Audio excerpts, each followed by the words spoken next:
मैं Pankaj Yadav, assistant professor drawing and painting, government college Devgarh, Rajsamand से आप सभी चित्रकला के विद्यार्थियों का स्वागत करता हूं। हमारा अभी जो चैप्टर चल रहा है यह उसका 7वां भाग है। चैप्टर का नाम है अजंता गुफाओं की चित्रकला। और इसके बारे में हमने बताया था कि यह भारत की चित्रकला की कहानी में सबसे महत्वपूर्ण अध्याय है। और अभी जो हमारा पिछला टॉपिक चल रहा था वह हम गुफा संख्या 10 के चित्रों के बारे में पढ़ रहे थे। और हमने उसमें पढ़ा था कि कैसे एक कहानी थी, एक कथा थी जिसका चित्रण यहाँ बहुत ही सुंदर तरीके से हुआ था। उसका नाम था छयदंत जातक कथा। एक दूसरा चित्र हमने पढ़ा था जुलूस का दृश्य, कि इस चित्र में क्या क्या बना हुआ है, ये हमने आपको बताया था। और अब इसी गुफा का एक अन्य चित्र है। हालांकि चित्र तो बहुत सारे हैं, परंतु मैं महत्वपूर्ण चित्रों की बात कर रहा हूँ, तो उसमें यह एक महत्वपूर्ण चित्र है। तो यह जो चित्र है इसका कथानक, इसका विषय है साम जातक कथा। साम जातक कथा के बारे में बताऊंगा, पर मैं आपको इससे परिचित इस प्रकार से करवाता हूँ कि यह जो कथा है यह हमारे रामायण के श्रवण कुमार की कहानी से मिलती जुलती है। श्रवण कुमार की कहानी आप लोगों को पता होगी, नहीं पता होगी तो मैं फिर से बता देता हूँ कि श्रवण कुमार नाम का एक युवक था। उसके माता पिता अंधे थे और उसके माता पिता चारों धाम की यात्रा करना चाहते थे। इसलिए उस बालक ने क्या किया कि अपने माता पिता को एक तराजू उसने एक तराजू नुमा चीज़ को बनाया और उसके दोनों पलड़ों में अपनी माता और पिता को बैठाया और कंधे पे लगा के उन्हें चारों धाम की यात्राएं करवाई। पर बीच रास्ते में क्या होता है कि उसके वृद्ध माता पिता को प्यास लग जाती है और पानी की तलाश में वह युवक एक नदी के पास जाता है और वहाँ से घड़ा लेकर पानी को भरने लगता है। घड़े से डब डब की आवाज़ आती है जब पानी भरते हैं, तो हवा के अंतराल को भरते समय, हवा पास होते समय यह आवाज़ आती है। तो उसी समय क्या होता है कि दूर कोने में कहीं एक राजा दशरथ बैठे होते हैं और वह शिकार की तलाश में बैठे होते हैं। जो डब डब की आवाज़ है उसे वो हिरण के पानी पीने की आवाज़ समझ बैठते हैं और एक शब्द भेदी बाण छोड़ देते हैं। शब्द भेदी बाण जो केवल शब्द का पीछा, मतलब घड़े की आवाज़ का पीछा करता हुआ जाता है और उस युवक के सीने में लगता है। युवक मूर्छित हो जाता है, मतलब मृत्यु को प्राप्त हो जाता है।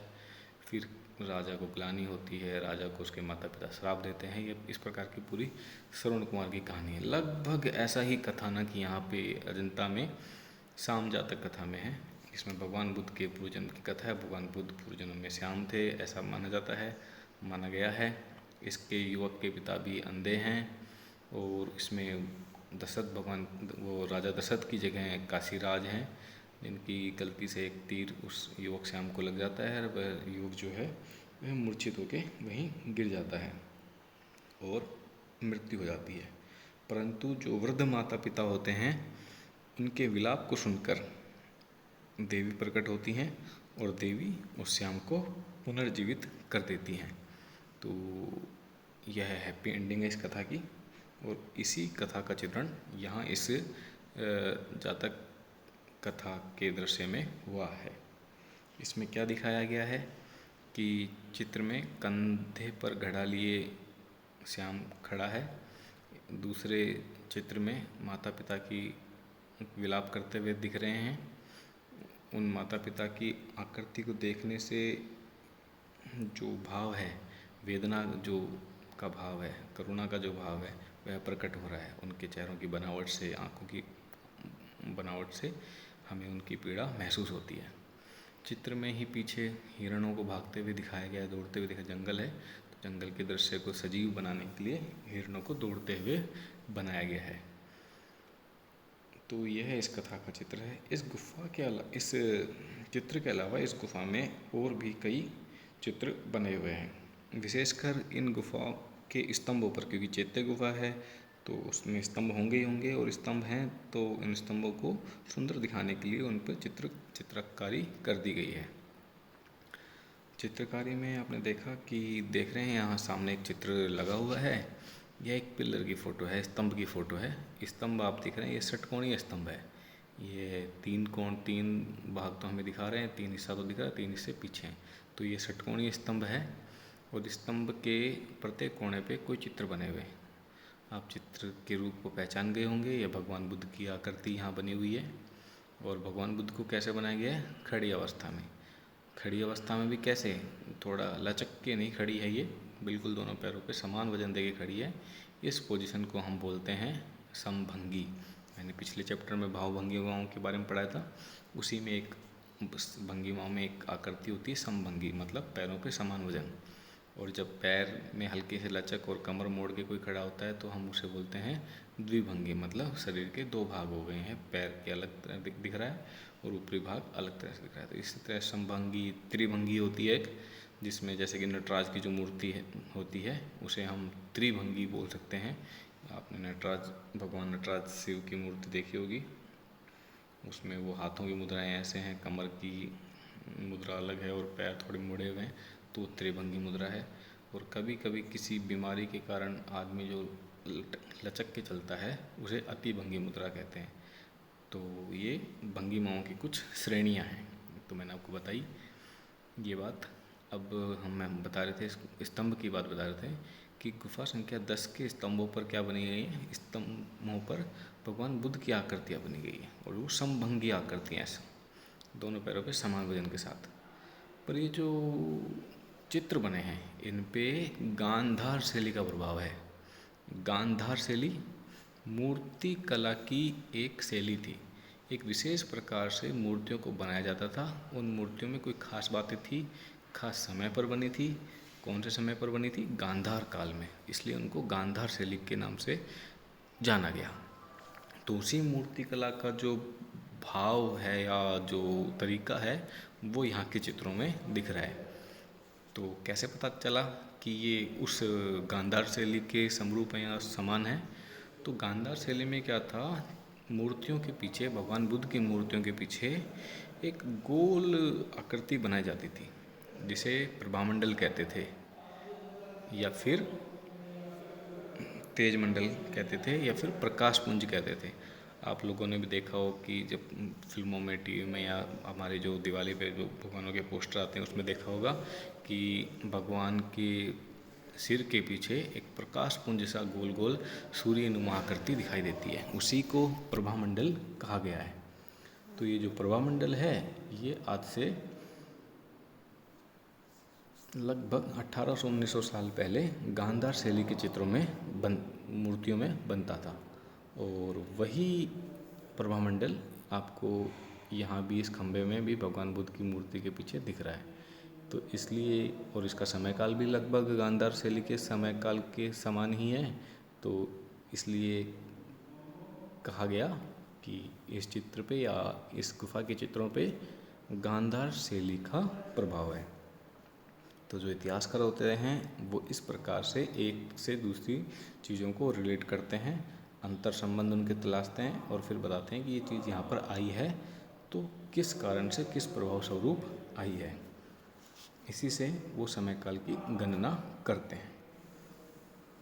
तो अब आगे की जो बारे में है वो देखते हैं। आगे है हमारी गुफा संख्या 16। गुफा संख्या 16 बहुत ही शानदार, बहुत ही उत्कृष्ट और चित्रों से भरी पूरी गुफा है। बहुत बड़ी गुफा है, और बड़ी ही अच्छी बात है कि ये गुफा जो है इन 30 गुफाओं के लगभग बीच के भाग में बनी है। मैं आपको पुराने स्लाइड्स पर लेकर जाता हूँ और गुफा संख्या 16 की थोड़ी स्थिति बताता हूँ। आपको पता चल जाएगा कि मैं गुफा संख्या 16 की किस गुफा संख्या 16 की बात कर रहा हूँ। तो एक चित्र यहाँ देखिए, यहाँ मैंने इस सफ़ेद पट्टी पे कुछ अंक लिखे हुए हैं, उसमें 16 जो है लगभग मध्य में है, और ये जो अंक लिखे गए हैं ये दाएं से बाएं ओर 1 से लेकर 30 तक की गिनती में लिखे हुए हैं। तो दाईं ओर गुफा संख्या 1 बनी है, फिर 2, 3 इस तरह से, और जो बिल्कुल सामने गुफा दिख रही है इस यू शेप के आकार में, उसके बिल्कुल बीच में जो गुफा दिख रही है वह गुफा संख्या 16 है। तो ये गुफा संख्या 16 जो क्या है कि अजंता गुफाओं की इस पर्वतमाला में बिल्कुल मध्य में बैठती है। तो अब हम अपने उसी टॉपिक पर चलते हैं और बताते हैं आपको कि गुफा संख्या 16 किस प्रकार से बनी हुई है। तो चूँकि यह गुफा मध्य में है, सभी गुफाओं के मध्य में स्थित है, इस गुफा के प्रवेश द्वार पर 2 हाथी उत्कीर्ण हैं। सुंदरता की दृष्टि से इसको कुछ विशेष बनाने के लिए इसकी दीवारों पर, इसके बाहर की दीवारों पर क्या बना दिए गए, 2 विशाल हाथी मूर्तियाँ बना दी गई। मूर्तियाँ हैं, वो चित्र नहीं है। और एक खास बात इस गुफा की, इस गुफा में सर्वाधिक चित्र प्राप्त होते हैं। सर्वाधिक, सबसे अधिक चित्र इसी गुफा से प्राप्त हुए हैं।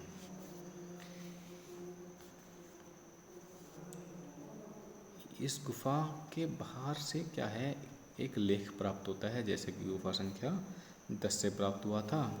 और उस लेख से क्या पता चलता है कि इस गुफा का जो निर्माण हुआ है वह 475 ईस्वी से 500 ईस्वी के मध्य हुआ है। तो निर्माण किसने करवाया है, निर्माण करवाया है वाकाटक राजा हरिसेन के मंत्री वराहदेव ने। दक्षिण भारत के जो शासक थे वाकाटक, उनके राजा हरिसेन के जो मंत्री थे वराहदेव, उसने इसका निर्माण करवाया है। क्यों करवाया है कि तपोधन तापसो नाम के एक सन्यासी थे, बौद्ध सन्यासी थे, उनके निवास स्थान के लिए उन्होंने इस गुफा का, उनके अनुयायियों के निवास स्थान के लिए उन्होंने इस गुफा को बनाया और फिर तपोधन तापसो को दान स्वरूप भेंट कर दी।